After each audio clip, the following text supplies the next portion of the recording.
একটি S letter. নিচে আমরা এভাবে একটু গোলের মতো করে সোজা দাগ, একটু কাটা কাটার মতো দেখুন এভাবে একটি দাগ নিচের দিকে টানলাম। এরপর এখান থেকে আবার আরেকটা দাগ একই রকম করে টানলাম এবং মিলে দিলাম। এখান থেকে দেখুন এইভাবে একটি দাগ, এখান থেকে এই তো, এটা হচ্ছে এস লেটার থেকে সুন্দর একটি গোলাপ। এভাবে আপনি সোনামণিদেরকে কৌশলে এস লেটার থেকে বুঝিয়ে গোলাপ আঁকা শেখাতে পারেন।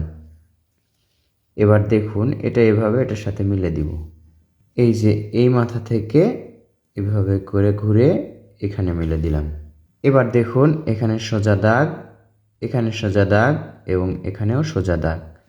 এখানে দেখুন এইভাবে একটি পাপড়ি আঁকবো, এই পাশেও এভাবে আরেকটি পাপড়ি আঁকবো। সুন্দর একটি ফুটন্ত অর্ধ ফুটন্ত গোলাপ ফুল। দুই পাশে দুইটা পাতা আঁকলেই আরো সুন্দর লাগবে। পাতাটা আমরা সহজে এইভাবে আঁকবো। এই তো। কেমন লাগলো ফুল আঁকার কৌশলটি কমেন্ট করে জানিয়ে দিন।